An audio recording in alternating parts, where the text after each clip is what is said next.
12살 이상의 이스라엘 남자들 1년에 3번을 절기를 지켜야 했습니다. 그래서 예루살렘으로 올라가게 됩니다. 필수적인 절기가 3개 있습니다. 봄에는 유월절, 여름에는 맥추절, 가을에는 수장절입니다. 이 수장절은 우리의 추수감사절에 해당합니다. 먼저 유월절, 봄철의 유월절은 이스라엘 백성이 430년의 애굽 종살이에서 해방된 절기를 기억하는 겁니다. 또 맥추절, 여름철의 맥추절은 광야 40년 끝에 마침내 약속의 땅 가나안에 들어가서 씨를 뿌려서 제일 먼저 거둔 밀과 보리를 하나님께 감사 예물로 드린 절기입니다. 그리고 수장절, 우리의 추수감사절, 1년간 추수한 것을 감사함으로 하나님께 수확한 것을 드린 절기입니다. 이 절기에 맞춰서 하나님께 감사의 예배를 드리며 축제를 즐깁니다. 축제의 명절입니다. 특별히 오늘은 맥추절입니다. 맥추감사주일입니다. 그런데 이런 생각들을 늘 하죠. 농사도 짓지 않는 우리가 무슨 밀과 보리인가? 도시에서 태어났고 도시를 떠나지 않았는데 맥추절에 무슨 의미가 있느냐? 그래서 많은 교회들이 또 맥추절이 또 지키지 않는 교회들도 있습니다. 제가 처음에 우리 교회를 오니까 맥추절을 지키더라고요. 제가 그때 무슨 생각이냐면 참 감사하더라고요. 성경대로 살려고 하는 게 얼마나 좋았는지 모릅니다. 맥추절의 의미는 그 정신을 본받는 날입니다. 우리가 꼭 농사를 지어가지고 밀을 보리를 추수해서 그런 건 아니, 정신을 본받는 날입니다. 그 정신이 무엇이었던가? 신명기 16장 12절이죠. 너는 애굽에서 종되었던 것을 기억하고 이 규례를 지켜 행할지니라. 기억하라. 종되었던 것을, 과거를 지켜 행하라. 이 규례를 라고 했습니다. 바로 이 규례가 뭐냐면 맥추절을 지키는 겁니다. 맥추절을 지키면서 하나님께 감사하는 규례를 행하라라고 하나님 말씀하셨습니다. 그래서 우리가 맥추절을 지키는 것이 하나님께 감사하는 행위입니다. 여러분, 어쨌든 저도 그렇고 우리 성도들도 그렇고 하나님의 말씀이 하나도 소홀히 여겨지지 않고 시대를 초월해서 지키는 교회가 되기를 바랍니다. 뭐 또 중복이 되면 어떻습니까? 하나님께 드리는 건데 아깝지 않고 또 아까워할 필요도 없습니다. 하나님이 받으시는 건데. 성도님들, 이스라엘은 그러면 이 맥추절을 어떻게 무엇으로 감사해야 했을까요? 먼저 이스라엘은 하나님께서 430년 동안 애굽에 종살이하던 자신들을 건져주셨던 것을 잊지 않는 것으로 감사했다고 합니다. 은혜를 잊으면 안 되죠. 어르신들 옛날 이야기들 많이 하시죠. 이북에서 피난 내려오셨던 이야기들, 그런 이야기들 많이 하면서 그 이야기들을 들어보면 참 미국이 참 우리를 많이 도와줬다는 이야기들, 그리고 16개의 나라에서 정말 지금은 우리보다도 영 못한 나라들이 많은데 그래도 대한민국이라는 나라를 위해서 군대 파견해 주었던 그런 나라들, 이야기들을 들어보면서 우리는 잊지 않고 은혜를 잊지 않는 것이 바로 중요하지요. 이스라엘은 하나님의 은혜를 잊지 않아야 됩니다. 하나님께서 은혜 베풀어 주시지 않으시면 애굽에 지금까지도 종놈으로 있었을 수 있었는데 이제 주인이 되어서 우리 땅에, 내 땅에서 살게 하신 하나님의 은혜를 잊지 않는 겁니다. 저절로 된 게 아닙니다. 하나님께서 해주셨다는 것을 잊지 않음으로 감사했습니다. 그래서 맥추절이라는 것은 하나님께서 베풀어 주신 은혜를 반드시 기억하는, 꼭 기억하는, 기억의 기억을 계속하는 겁니다. 이게 감사하는 겁니다. 은혜를 잊지 않는 것이 감사입니다. 성도님들, 우리도 매년 맥추감사주의를 지키지요. 이를 통해서 우리의 지난 반년, 올해로 따지자면 2023년의 6월까지를 돌아보면서 하나님께서 베푸신 은혜를 잊지 않으려고 감사하려고 하는 겁니다. 얼마나 어렵고 힘든 시기, 또 건강 지키기도 참 힘든 시기, 먹고 사는 문제도 너무나도 힘든 이 시기에서 그래도 여기까지 오게 하신 하나님께 하나님의 은혜를 잊지 않으려고 하는 겁니다. 감사하려고 하는 겁니다. 그러면서 이렇게 감사하면서 남은 반년, 7월부터 12월 마지막 날까지 반년을 이 은혜로 하나님 지켜주십시오 하는 소망을 또 하나님께 드리는 시간이기도 합니다. 그래서 이날은 단순히 하나님께 그냥 나와서 헌금 봉투에 그냥 맥주 감사 헌금 드린다는 차원이 아닙니다.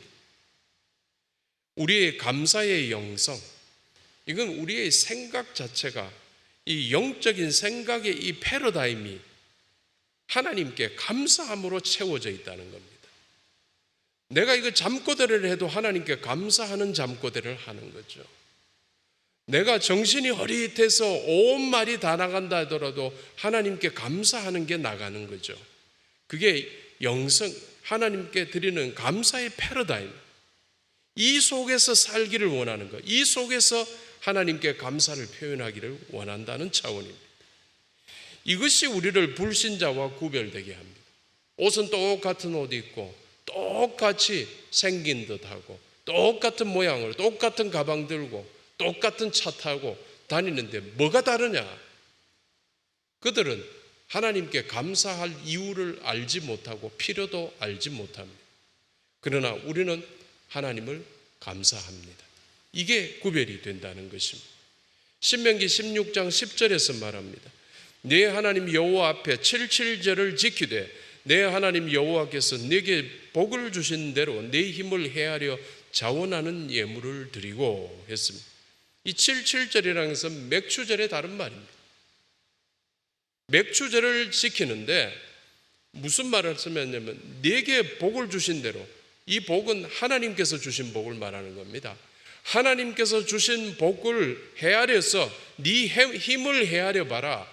네가 어떻게 하나님께 감사할 수 있는가를 헤아려 봐라. 여러분, 아무것도 없었. 과부의 두 랩돈은 그녀가 가지고 있었던 동전 두 닙이었어. 그런데 한 입만 드려도 하나님께서 됐을 건데 그녀가 두 랩돈을 다 드렸다. 그녀가 헤아려 보니까 은혜가 너무 크더라. 헤아려 보라. 이 말을 세번역에서는 이렇게 표현하죠. 주신 복을 따라 마음에서 우러나오는 예물. 하나님께서 주신 이 복이 큰데 여기에 맞는 마음을 드리는. 공동번역에서는 주신 만큼 마음에서 우러나오는 대로 예물을 드리라. 은혜를 크게 깨닫는 자는 하나님께 큰 감사를 드릴 겁니다. 많이 사랑을 받으면 많이 사랑하게 되는 거죠. 바로 이런 마음에서 우러나오는 감사의 영성에 입각한 예물을 드리라. 이 말이죠. 그런데 성도님들, 그때로부터 시대가 참 많이 흘렀죠. 도대체 모세의 시대니까 얼마나 시간이 흘렀을까? 10년이면 세상이 변한다고 하는데, 강산이 변한다고 하는데 이거 도대체 변해도 몇 번 변한 시간인가? 생각도 바뀌고 패러다임도 바뀌고 유행도 바뀌고 사상도 바뀌고 좋은 게 나쁜 게 되고 나쁜 게 좋은 게 되고 완전히 바뀌었다고 볼 수 있어요. 세상은 다 변해. 그러나 그때나 지금이나 내일이나 영원토록 동일한 하나님의 말씀은 한결같다. 하나님께서 하셨던 말씀이 그때 옛날에 하셨으니까 지금은 안 맞다. 누가 그런 소리를 하고 있어요? 하나님은 영원하신 분이에요. 그래서 우리가 이 말씀을 그냥 옛 시대의 것으로 치부해버리거나 이러한 감사의 영성을 오늘날 우리에게 맞지 않는다고 잃어버리고 버려버린다면 어떤 건가? 소금은 소금이지만은 맛이 하나도 안 나. 그리고 약은 약인데 유효기간이 한참 지나가 약효가 하나도 없는 거예요. 소금도 소금이 아니요, 약도 약이 아니요. 성도라고 하지만은 우리가 이 모든 것을 다 버려버린, 그러면은 우리는 성도라는 껍데기 속에 우리는 아무것도 아니죠. 그런데 솔직히 이럴 때가 얼마나 많다는 사실이죠. 나 아까도 말씀드렸다시피 많은 교회들이 맥주 감사주의를 없애고 있습니다. 서울 같은 경우는 더 많이 없애고, 꼭 그렇게 말씀을 시대화 시켜가는 게 그렇게 시급한 문제인가? 그렇게 필수적인 건가? 좀 더 말씀대로 살려고 하는 현대인들이 좀 더 필요하지 않겠는가? 아니, 시대야 변해. 시대는 계속해서 변해가더라도, 우리 생각은 더 발전해 가더라도 하나님 말씀에 우리가 순종하는 부분은 옛날을 더욱더 철저하게 지키며 살아가는, 얼마나 멋이 있을까? 그 멋을 우리가 좀 추구하며 살면은 하나님께 얼마나 영광이 될까? 그런데 솔직히 교회들이, 성도가 이런 것을 버려버릴 때가 참 많다는 사실이죠.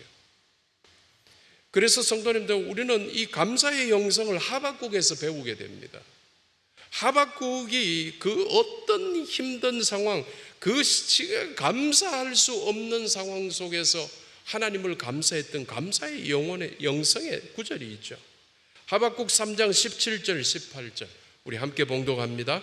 비록 무화과 나무가 무성하지 못하며 포도나무에 열매가 없으며 감람나무에 소출이 없으며 밭에 먹을 것이 없으며 우리의 양이 없으며 외양간에 소가 없을지라도 나는 여호와로 말미암아 즐거워하며 나의 구원의 하나님으로 말미암아 기뻐하리로다 했습니다.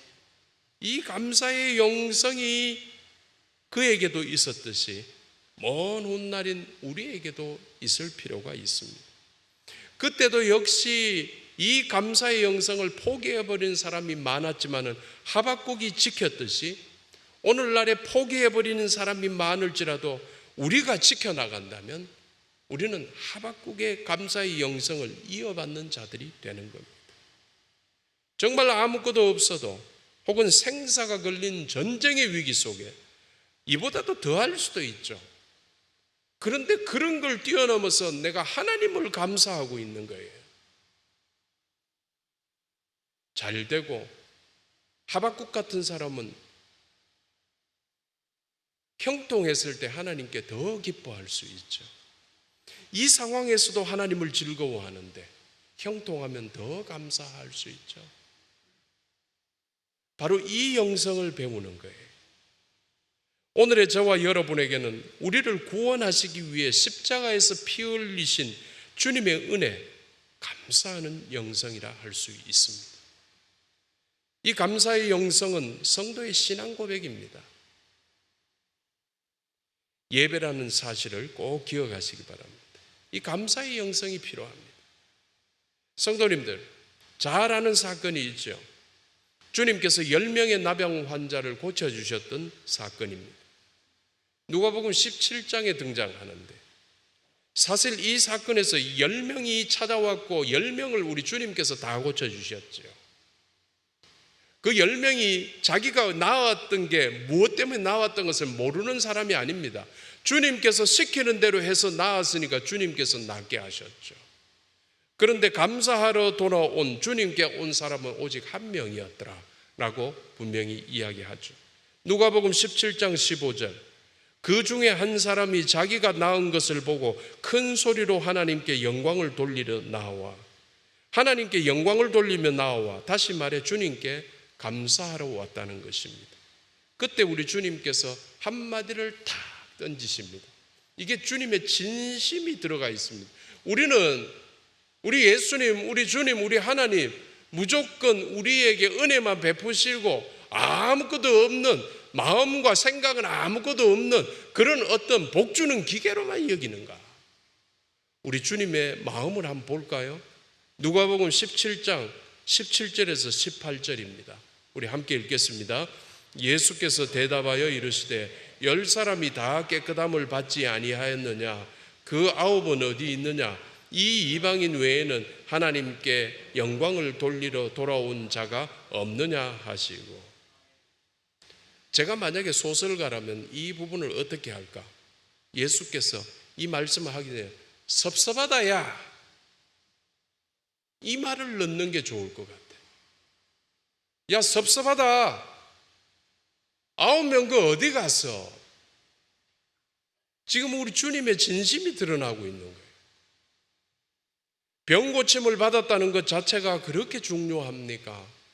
우리 주님께서 더 중요하게 여기는 것은 주었으니까 하나님께 감사할 줄 알면서 하나님과 관계를, 주님과의 관계를 더 확장시켜가는, 만남을 지속해 가는 것이 더 중요하다는 거예요.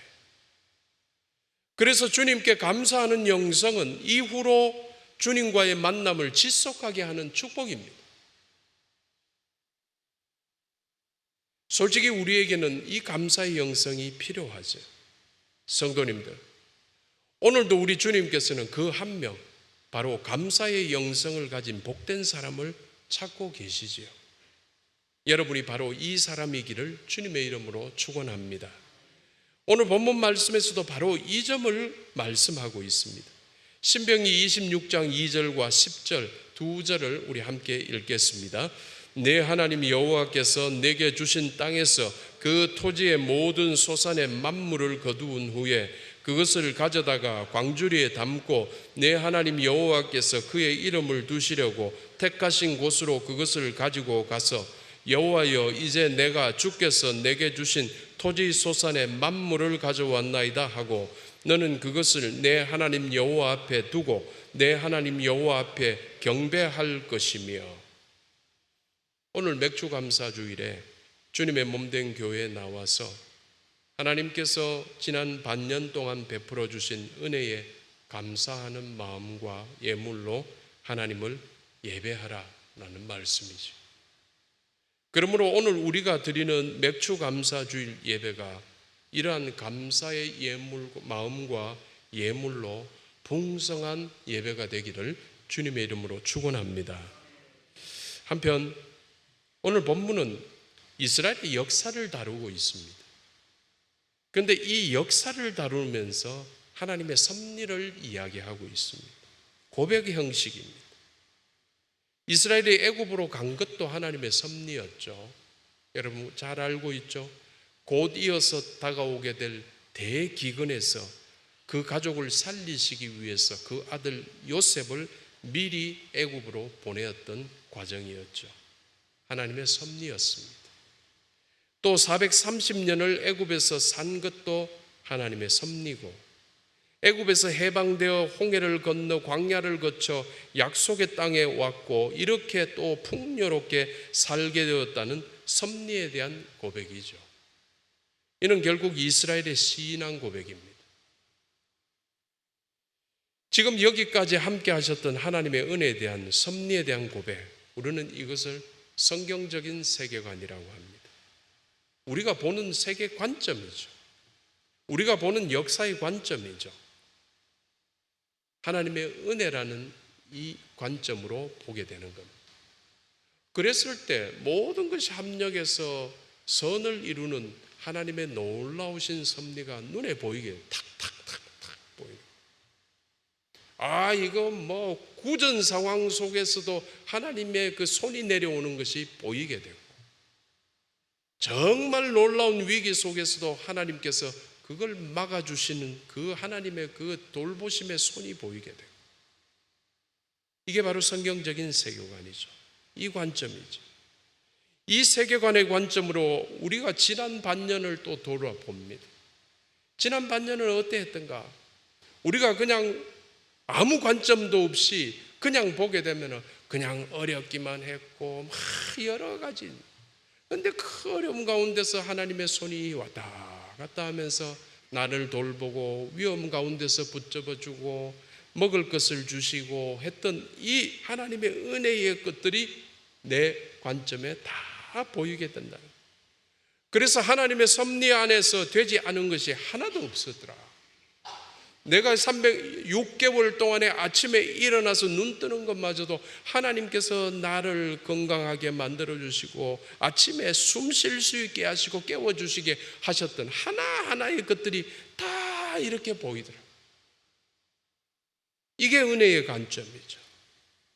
그래서 어느 것 하나 감사하지 않은 것이 없어. 은혜 위에 은혜. 모든 게 감사해. 아니 뭘 감사해? 뭐 지금 뭐 옛날보다도 상황은 쫄쫄해졌고 저런데 뭐 그걸 감사해? 근데 내 눈에는 그 은혜가 보이는데 이게 은혜야. 성도님들, 동양에는 참 여러 가지 지혜서들이 있죠. 논어, 뭐 맹자 이런 모든 책들. 그 중에서 노자라는 책이 있습니다. 이 노자라는 책의 17장에는 지도자론이 나오죠. 그러니까 이거는 이 리더십 이론입니다. 여기서 노자는 가장 훌륭한 지도자, 리더에 대해서 무슨 말을 하냐면 부지유지의 지도자다. 이 부지유지라는 말은 뭐냐면 말 그대로 있는 자체, 그가 있는 것을 알지 못한다는 뜻이에요. 말 그대로 사람들이 그가 있는지도 알지 못하는데 그가 일을 하고 있기에 그 사회가, 그 공동체가 되어간다는 거죠. 노자는 이 리더를 가장 훌륭한 태상의 리더라고 그러죠. 이러한 리더는 말을 삼가고 아낀다고 하죠. 드러내지를 않는 거예요. 이러한 리더가 있는 사회에서는 일이 되고 일이 자꾸 되어가는데 사람들은 이렇게 말한다고 합니다. 아자연. 이 모두가 우리에게 저절로 됐다. 저절로. 그러나 저절로 된 것 같았던 그 일에는 그 일을 이루기 위해서 묵묵히 일했던 훌륭한 리더가 있었는데 사람들이 알지 못했을 뿐입니다. 말도 많고 탈도 많은 우리 사회, 모두가 말하기 바쁘고 모두가 실천하지 않는 우리 사회, 이런 부지유지의 리더십이 참 필요하죠. 또 두보의 춘야희우라는 시가 있습니다. 봄날 밤의 기쁜 비라는 뜻입니다. 그 시에 나오는 구절입니다. 윤물새무성. 윤물이라는 것은 만물을 적신다는 말입니다. 만물을 적시나 새, 가늘어서 무성, 소리가 없다. 봄날에 기쁜 비가 오는데 이 비가 막 소낙비, 막 벼락치고 난리법석을 치는 게 아니고 조용히 내려.